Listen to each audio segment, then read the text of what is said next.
Ouça que o Espírito diz às igrejas. Nós estamos aqui para abordar a seguinte temática que tem trazido muito debate no mundo todo, que tem a ver com quem, na verdade, é Jesus Cristo, ou Emmanuel.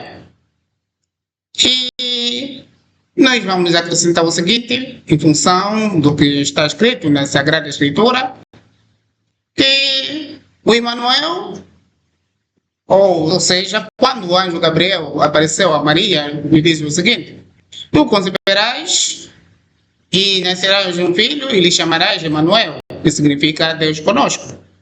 E também está escrito que o verbo se fez carne. E verbo é a palavra de Deus. E a palavra de Deus é o Espírito Santo de Deus. E se verbo se fez carne, então se o Espírito Santo desceu na Maria e ele concebeu e nasceu um filho que é Emmanuel, então, que é Deus conosco, se o Espírito Santo estava em forma de carne, estava no meio dos homens na face da terra, então era Deus conosco, que vai combinar com o seu nome, que se você tem Espírito Santo de Deus, então Deus está contigo. Quem tem o Espírito Santo de Deus, está com Deus. Então, Jesus Cristo é a palavra de Deus. E a palavra de Deus é a graça de Deus. E ele também dizia que eu e o Pai e o Espírito Santo são um. Por que ele dizia ele em forma de espírito, em carne, se considerava filho? E o Pai era o Verbo.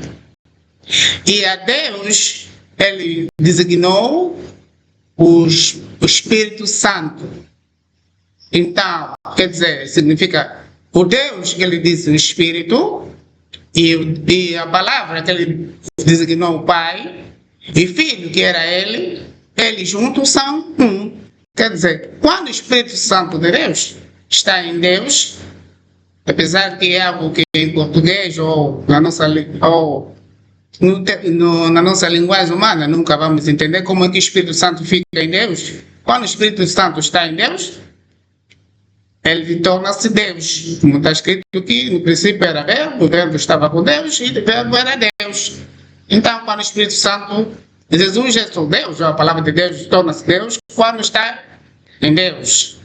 Então, Jesus é a palavra de Deus e quando está em Deus, ou a palavra de Deus quando está em Deus, torna-se Deus Todo-Poderoso ou Nosso Senhor Jeová.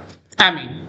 Essa é a nossa mensagem que tínhamos para todos os moradores da face da terra. Esperamos que a paz e a salvação reine sobre todos os moradores da face da terra, em nome de nosso Deus Todo-Poderoso, seu exército celestial. E agora vai todos sempre. Amém.